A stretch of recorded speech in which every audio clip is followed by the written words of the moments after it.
On June 20th, 2001, Houston police received a 911 call from a normally quiet section of town. What's your name? Andrea Yates. What's the problem? I just needed to come. Is your husband there? No. What's the problem? I need him to come. I need to know why we're coming, ma'am. Is he there standing next to you? Andrea Yates returned home from work. His wife, Andrea Yates. Noah, John, Paul, Luke, and baby Mary, 7 years to just 6 months old. Her husband Rusty was working at the time. He returned to a scene of sheer terror. There was a lot of emotion there. They were the guys that had gone to that house and had to. June 20th, 2001, 9:48 a.m. In a quiet suburban home on Beachcomber Lane, Clear Lake, Houston, Texas, devoted mother Andrea Yates dialed 911. "My 5 children," she said. Only 1 hour earlier, after her husband Rusty left for work, Noah, 7, John, 5, Paul, 3, Luke, 2, and 6-month-old Mary, 1 by 1, a loving Bible-studying wife and homeschooling mom, had just done the unthinkable. Why? Was it madness or the voice of God?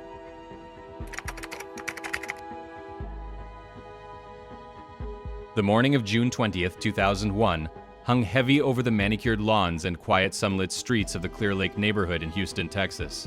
It was the kind of idyllic suburban enclave where nothing truly bad ever seemed to happen.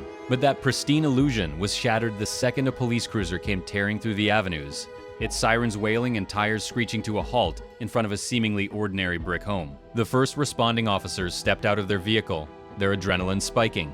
They had been dispatched for a welfare check, but the energy in the air felt suffocating, wrong, and entirely sinister. The urgency of their arrival was born from a phone call that still sends shivers down the spines of everyone who hears the original recording. Just moments before the sirens pierced the neighborhood, a 911 dispatcher had picked up a call expecting the usual frantic pleas for help.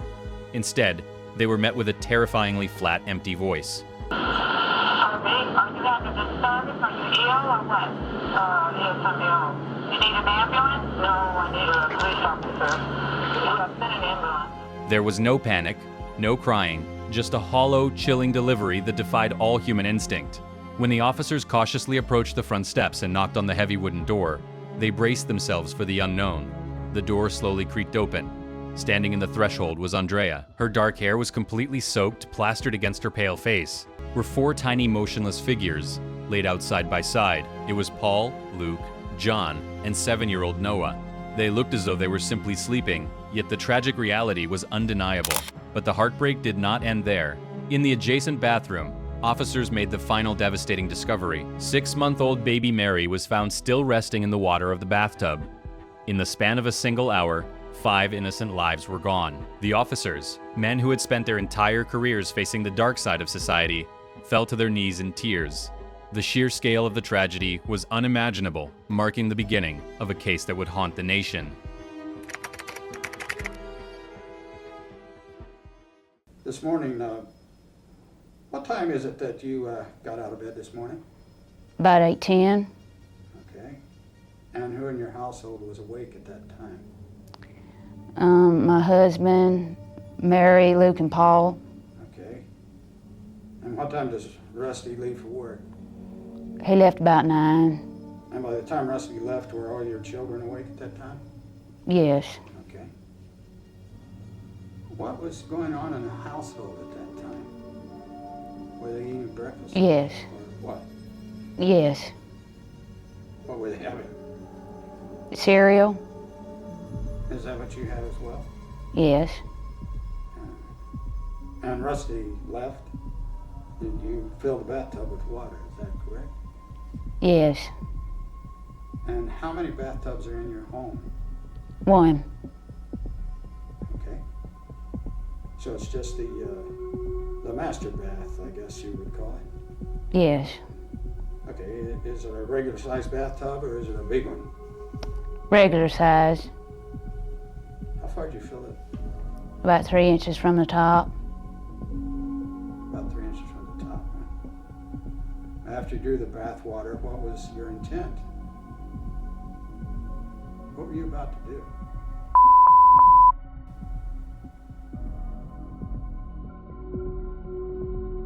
The timeline of that tragic morning is what truly makes this case a living nightmare.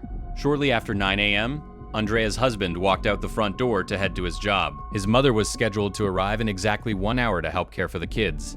That left a narrow, 60-minute window where Andrea was completely alone with her 5 children. In that brief, fleeting span of time, the quiet suburban home transformed into a scene of unimaginable sorrow. With a chilling sense of purpose, Andrea walked into the bathroom and turned the heavy metal faucet. The sound of rushing water filling the porcelain bathtub echoed down the hallway, a mundane morning noise masking a deeply sinister intent. Methodically, and without a shred of hesitation, she began to carry out the unthinkable. One by one, she brought her boys into the bathroom.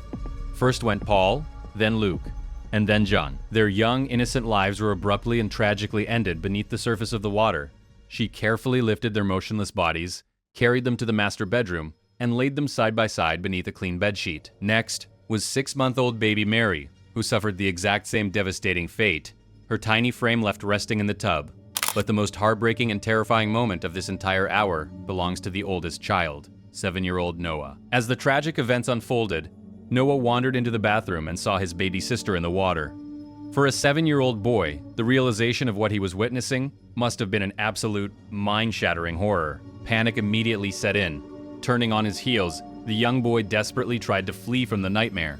A frantic, terrifying chase ensued down the hallway of their own home, a place that was supposed to be his ultimate safe haven. He ran with all the energy his small legs could muster, but the relentless pursuit of his own mother was impossible to outpace. Tragically, 7-year-old Noah could not escape the unfolding nightmare.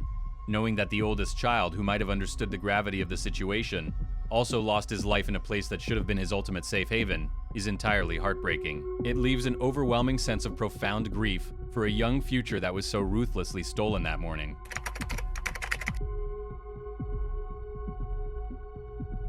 As news of the tragedy broke, the public immediately painted Andrea as a cold-hearted monster who simply wanted to be rid of her family. But what no one knew was what was playing inside her head that morning.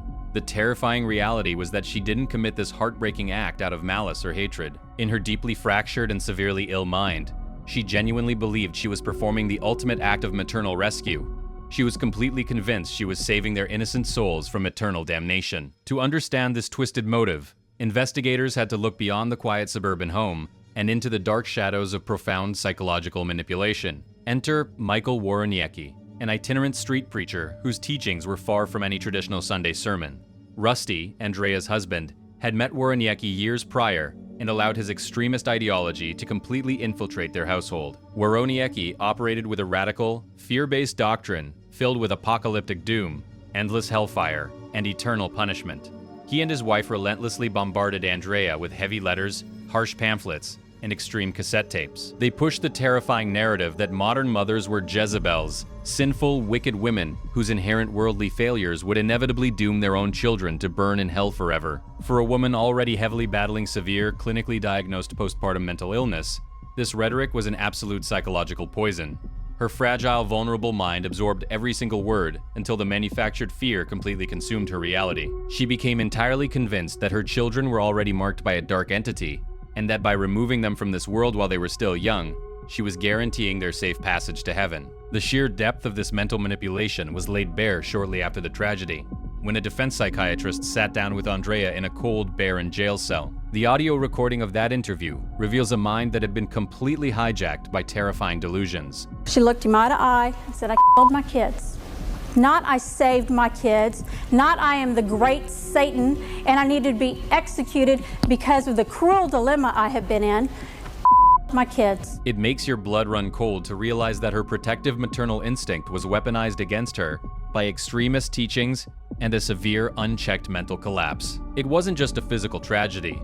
It was a total psychological takeover, where a sick mother was manipulated into believing the darkest thoughts imaginable. Before we dive into the catastrophic systemic failures that allowed this nightmare to happen, please take a quick second to hit that subscribe button and turn on notifications.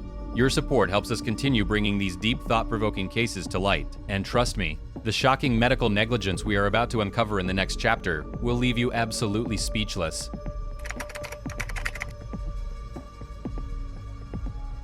As the horrifying details of the mental manipulation came to light, the narrative began to violently shift. The intense sadness surrounding the tragedy quickly morphed into pure, unadulterated rage.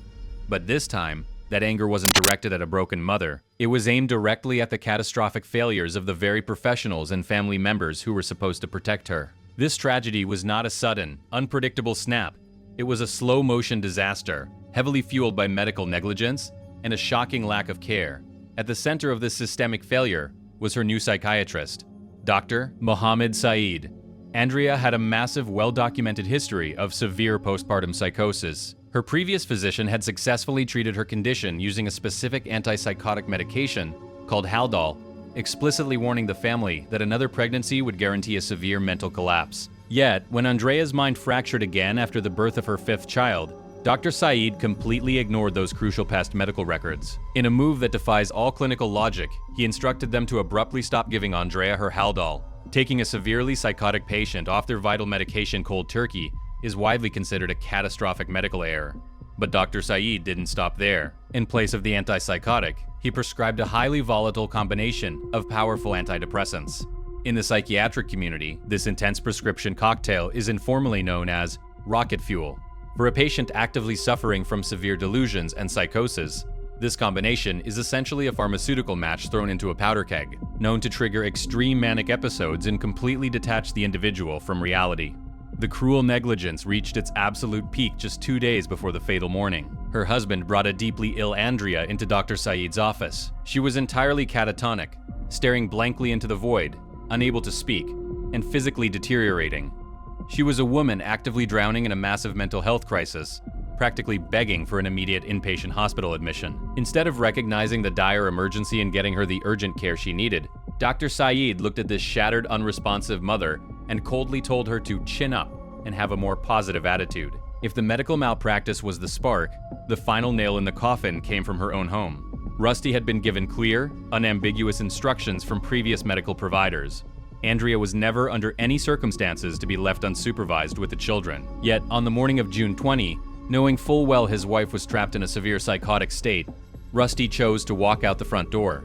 He knew his mother wouldn't arrive for another hour, creating a deadly 60-minute window of complete isolation. He left a severely psychotic woman alone with 5 kids, just to go to a meeting. Does this make your blood boil too? The combination of a deeply negligent doctor and an unbelievably careless spouse created the perfect, terrifying storm that ultimately doomed 5 innocent lives.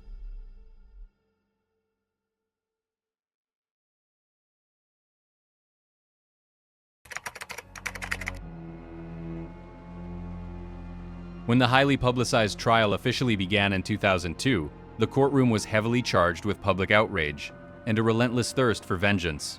The prosecution was aggressively pushing for the ultimate punishment, the death penalty. But the woman sitting at the defense table didn't look anything like the calculated, cold-blooded monster they were fiercely describing to the jury.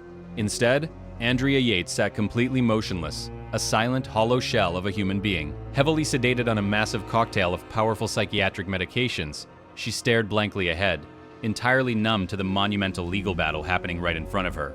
She was physically present in the room, but her mind was trapped in a thick, heavy fog. She appeared as a soulless entity, unable to whisper a single word to her own attorneys, completely incapable of participating in her own defense.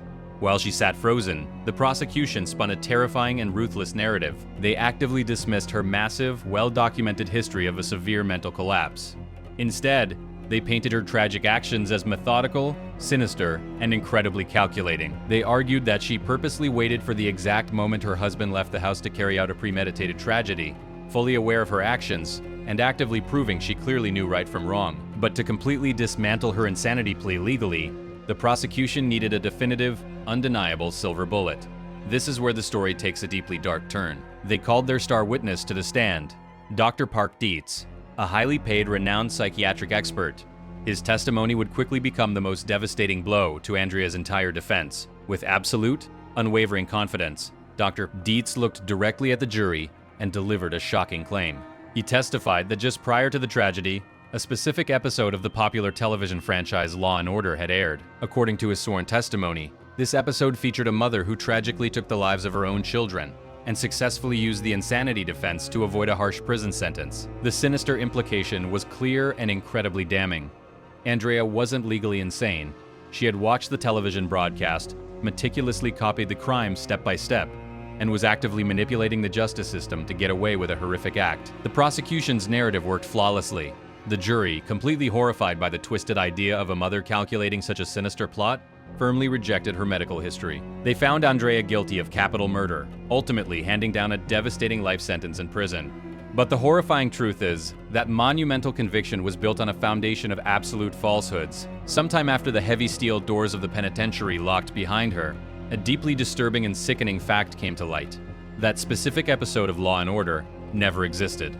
It was completely fabricated. Whether caused by a massive error in memory or a reckless disregard for the truth, the prosecution's star witness had presented a phantom piece of evidence that directly poisoned the jury's final decision. I gotta be honest with you, it makes my blood completely boil to think about how a severely broken, profoundly ill woman was used as a mere pawn in a high-stakes legal game. Instead of receiving the urgent psychiatric care she desperately needed, she was railroaded by a massive failure of the justice system and locked away based on a lie. It was an absolute tragedy of the courts, but the discovery of this fabricated testimony would soon tear the case wide open once again.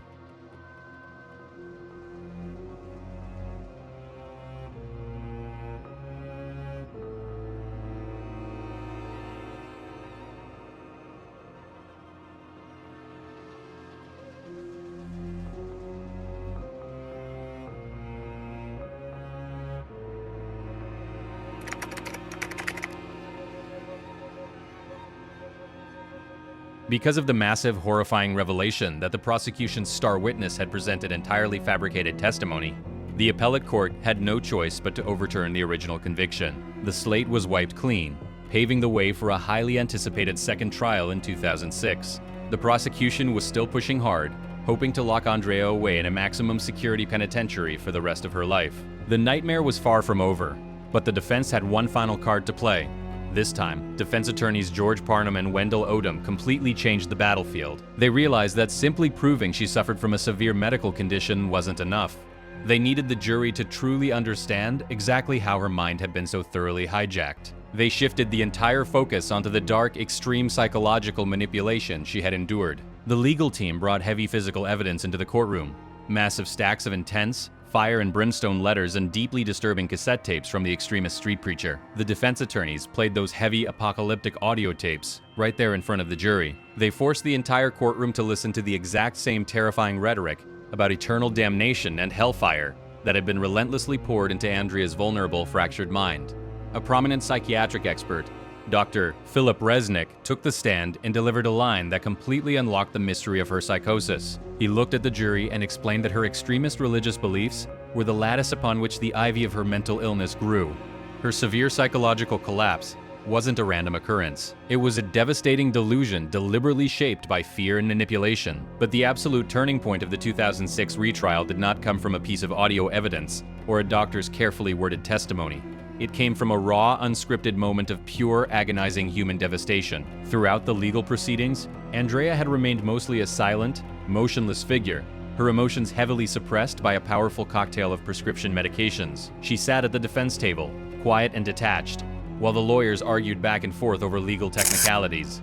Then, a devastating accident happened. As the defense team was shuffling through massive piles of paperwork and legal files, a set of highly sensitive crime scene photographs were inadvertently spread out directly in front of Andrea. Without warning, she was suddenly forced to look at the horrifying images of her 5 lifeless children. In that fraction of a second, the heavy, numbing fog of her prescription medications completely shattered. A sharp, ragged gasp echoed through the dead silence of the courtroom. Andrea completely broke down. She began sobbing uncontrollably, her body shaking with such intense, agonizing grief that she nearly passed out right there at the defense table. It was a deeply visceral, terrifying display of a mother's completely broken heart. In that single, heartbreaking moment, the atmosphere in the room entirely shifted. The jury watched her completely fall apart, and they finally saw the undeniable truth. This wasn't a cold-blooded, sinister mastermind who had carefully plotted a tragedy. They were looking at a profoundly shattered patient whose mind had been broken by severe illness and toxic manipulation. Seeing her break down like that completely shifts the narrative. Drop your take in the comments. Do you see her as a monster or a victim of a broken system? The jury finally understood the devastating reality of her condition, setting the stage for a landmark verdict that would change the medical and legal world forever. You talk to Andrea on a weekly basis? I'd say probably about every 7 or 8 days. How is she doing? She is, I think, doing remarkably well. She has excellent care. Not a day that goes by where she doesn't care for, talk about, is happy about her children's lives before June the 20th, and grieves for her children. The hospital where she is, there are no razor wires, there's no bars, there's no armed guards, no fences. For some reason, when I think about them today, I think of them as being, teenagers. Because he would be 20. Or young adults. Your oldest son would be 20 now. It's really easy to get caught up in how they suffered or the fact that they're gone. And what I tried to do was say, look, I'm not going to let these events steal, that joy, the joy that we had for those 7 years. After days of intense, emotionally exhausting deliberation in 2006, the jury returned to the courtroom with a verdict that would echo through legal history. They had seen the raw, undeniable truth of a shattered mind, and they finally understood the depth of the psychological manipulation she had endured. The foreperson stood up and read the decision. Not guilty by reason of insanity. It was a monumental shift. Instead of being sent back to the cold, unforgiving concrete of a maximum security penitentiary, Andrea was committed to the Kerrville State Hospital. This facility looks nothing like a traditional prison. There are no razor wire fences, no heavy iron bars on the windows, and no armed guards patrolling the halls. It is a dedicated mental health facility designed to provide the profound psychiatric care she had been so catastrophically denied by the system for years. The heartbreaking loss of 5 innocent lives was a tragedy that the nation could never erase, but it forced a massive, long overdue awakening. The public outrage and profound sorrow surrounding this case directly led to the passage of the Andrea Yates Law in Texas. This groundbreaking legislation fundamentally changed how the medical system handles maternal mental health. Today, medical professionals are legally mandated to heavily screen, monitor, and educate new mothers about the severe warning signs of postpartum depression and psychosis. The systemic negligence that allowed Andrea's mind to completely unravel was finally addressed. The memories of her 5 children now live on as a protective shield, ensuring that no other family has to endure this unimaginable level of sorrow.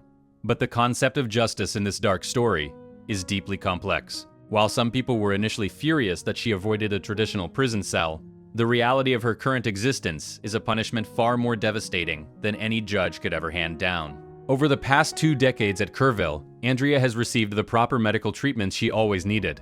The severe, blinding psychosis has been lifted. The heavy, terrifying delusions have entirely faded.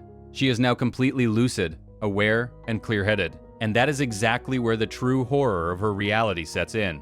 Waking up every single day with a restored, healthy mind means she has to fully comprehend the magnitude of her actions. She remembers the children she loved so deeply, and she has to live with the agonizing, inescapable knowledge that she took their futures away. She spends her quiet days making crafts to sell anonymously for charity, sitting in the hospital gardens and watching old home videos of her kids laughing and playing. Under the law, her medical case is reviewed annually, giving her the legal right to request a hearing for her release back into society.